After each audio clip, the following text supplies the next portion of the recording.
The fluorescent lights in the cramped public defender's office hummed with the same persistent irritation that had been gnawing at Maya Chen's nerves for weeks.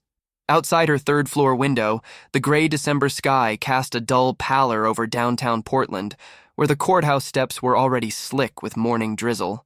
The smell of burnt coffee from the break room mixed with the musty scent of old legal files that seemed to permeate every corner of the building. Maya shuffled through the stack of case files on her desk, each one representing someone the system had forgotten or dismissed. At 28, she'd been a public defender for 3 years, long enough to recognize the weight of hopelessness that seemed to settle on her clients' shoulders the moment they walked into her office. But the file she held now felt different, heavier somehow. Thomas Mitchell, age 34, homeless veteran charged with aggravated assault, she read aloud to herself, her voice barely audible above the building's ancient heating system that clanked and wheezed like an old man's breathing. The door to her office creaked open, and her supervisor, District Attorney Rebecca Walsh, stepped inside. Walsh was a woman in her 50s, whose sharp gray suit and perfectly coiffed hair seemed to armor her against the chaos that surrounded them daily. "Chen, I need to talk to you about the Mitchell case," Walsh said, settling into the worn leather chair across from Maya's desk. "The prosecution is offering a plea deal, 18 months with time served. It's generous, considering the circumstances." Maya looked up from the file, her dark eyes narrowing slightly. "Have you read the police report? Something doesn't add up. Mitchell claims he was defending a woman from being assaulted, but the arresting officers treated him like the aggressor from the moment they arrived." Walsh sighed, the sound carrying years of bureaucratic fatigue. "Maya, the man was found standing over another man with a broken bottle in his hand. The victim he claims to have been defending disappeared before police arrived. There are no witnesses to corroborate his story. But look at his military record," Maya insisted, flipping through the pages. 2 tours in Afghanistan, decorated soldier, no prior arrests until his discharge 3 years ago when he developed PTSD. The timeline matches his descent into homelessness perfectly. "I understand your sympathy, but sympathy doesn't win cases," Walsh replied, her tone growing firmer. "The evidence is circumstantial at best, and frankly, Mitchell's mental health issues only make him seem more unpredictable to a jury. Take the plea." Maya felt her jaw tighten. She'd heard this same conversation dozens of times before. Expedient justice that served the court's schedule more than it served actual justice. What if we're wrong? What if Thomas Mitchell really was trying to help someone, and we're about to destroy the life of a man who's already sacrificed so much for his country? Walsh stood up, smoothing down her skirt with practiced efficiency. "Chen, you're a good lawyer, but you can't save everyone. Some cases are just unsalvageable.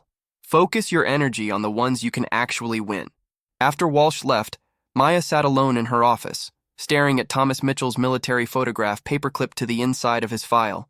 His eyes in the photo held a clarity and purpose that seemed worlds away from the hollow, defeated man she'd met in the county jail 2 days earlier.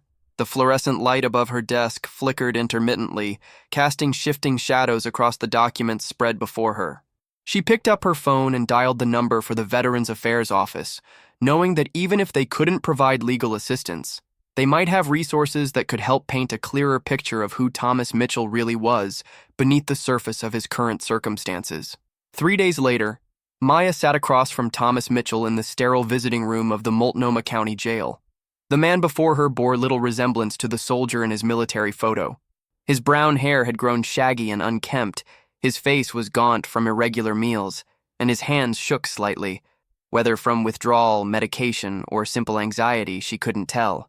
"Mr. Mitchell, I've been reviewing your case, and I want you to know that I believe your version of events," Maya said, her voice steady despite the institutional noise around them. The buzz of security cameras, the distant clang of metal doors, the muffled conversations from other attorney-client meetings. Thomas looked up at her with surprise, his gray eyes focusing for the first time since she'd introduced herself. "You do?" "Yes, but I need you to help me understand what happened that night. Every detail you can remember." Thomas rubbed his temples, his voice barely above a whisper. "I was sleeping in the doorway of that old bookstore on 3rd Street. It was around 2 in the morning when I heard shouting. A woman was crying, saying, 'Please stop,' over and over. When I looked around the corner, this guy had her pinned against the wall of the alley." Maya took notes as he spoke, watching his body language carefully.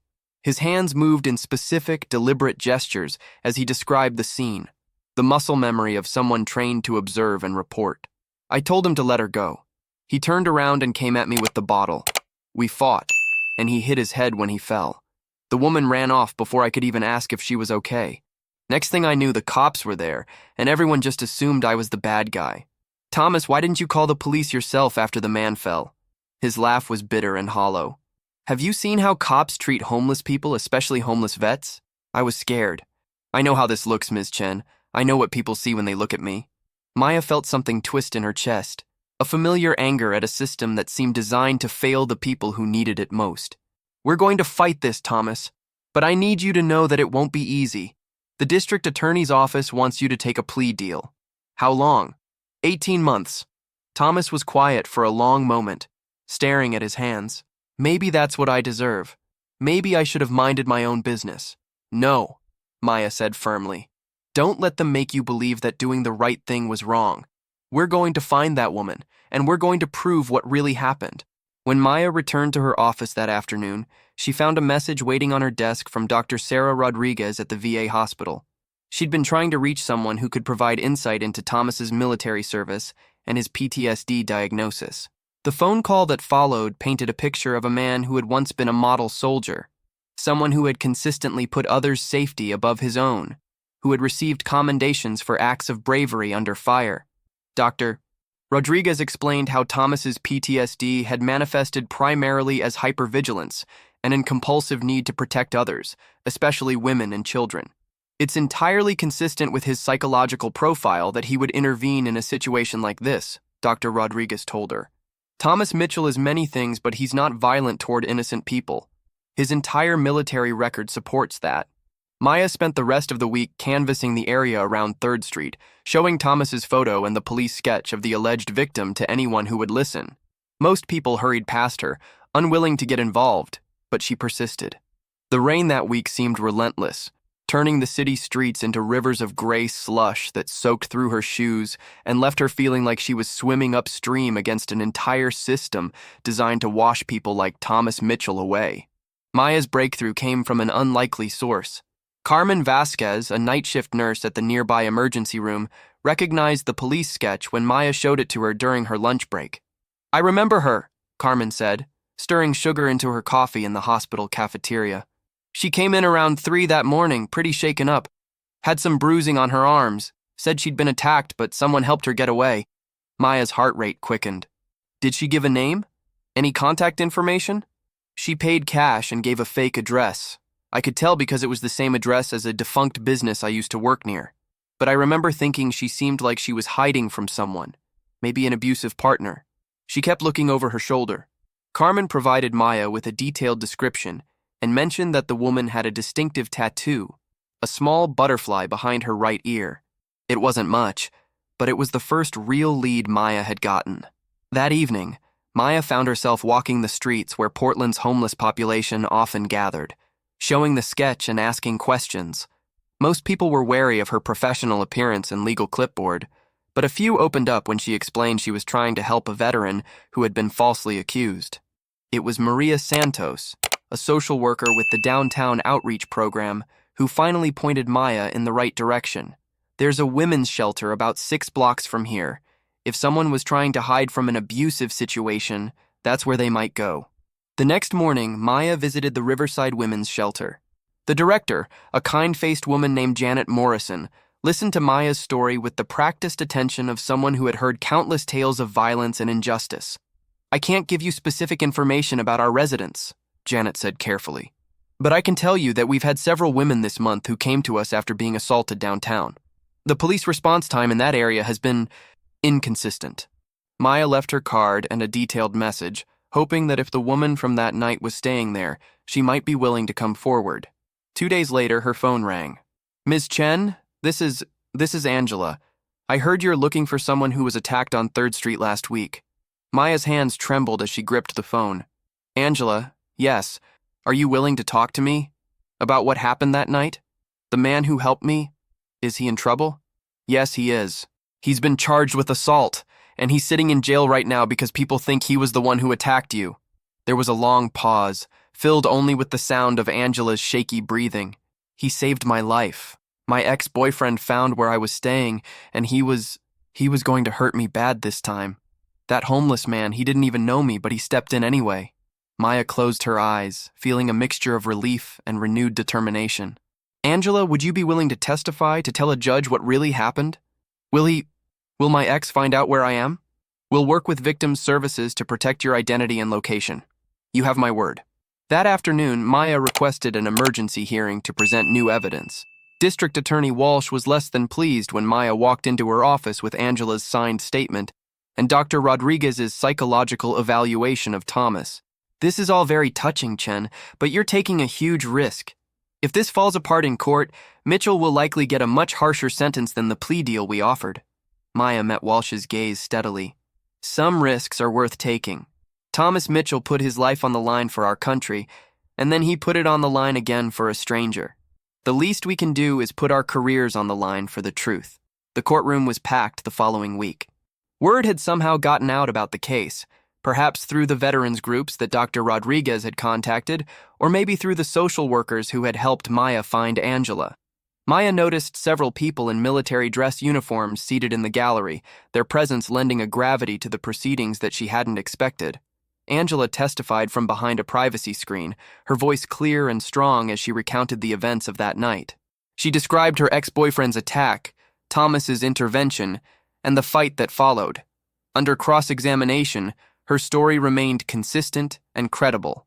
Dr. Rodriguez took the stand next, explaining Thomas's PTSD and how his military training and psychological condition would make him more likely to help someone in danger, not more likely to commit random violence. When Thomas himself testified, Maya watched the jury's faces carefully. She could see the moment when they stopped seeing a homeless man with a mental illness and started seeing a decorated soldier who had risked his life to protect a stranger. The prosecution's case fell apart under the weight of the new evidence. Without Angela's testimony, they had only circumstantial evidence and the assumption that Thomas must have been the aggressor because of his appearance and housing status. It took the jury less than 2 hours to return a verdict of not guilty. As the courtroom erupted in quiet applause, Maya felt tears of relief streaming down her face, but the day's surprises weren't over. As they walked down the courthouse steps into the crisp Portland afternoon, a man in army dress uniform approached them. Maya recognized the stars on his collar. This was a general. Sergeant Mitchell, the general said, extending his hand to Thomas. I'm General Patricia Williams. I wanted to personally thank you for your service, both to your country and to that young woman. Thomas stood straighter than Maya had ever seen him, muscle memory snapping him into attention. Ma'am, I've been following your case, Sergeant. What you did that night, putting yourself at risk to protect someone you didn't even know, that's the same courage you showed in Afghanistan. The Army doesn't forget its heroes, even when society does. General Williams turned to Maya. And Ms. Chen, what you did here, refusing to let the system railroad a veteran, fighting for the truth when it would have been easier to just process another plea deal, that takes a different kind of courage, but it's courage nonetheless. You've honored the values that Sergeant Mitchell fought to defend. She handed Maya a certificate. This is a commendation from the Department of Veterans Affairs, recognizing your advocacy for homeless veterans and your commitment to justice. It's a small token, but I wanted you to know that your work matters. 3 months later, Maya stood in her new office at the Veterans Legal Aid Society, looking out at the same gray Portland sky but feeling fundamentally different about the world below. Thomas had found housing through a VA program and was working part-time at a local veterans center, helping other homeless vets navigate the system. Angela had testified in the criminal case against her ex-boyfriend, who was now serving 18 months. The same sentence Thomas would have received if Maya had accepted the plea deal. Maya picked up her phone to call her next client, another veteran who needed someone to believe in their story. Outside her window, the rain had stopped, and for the first time in months, she could see patches of blue sky breaking through the clouds. The certificate from General Williams hung framed on her wall, not as a trophy, but as a reminder that sometimes the most important battles are fought not with weapons, but with persistence, compassion, and an unwavering belief that everyone deserves someone who will fight for the truth.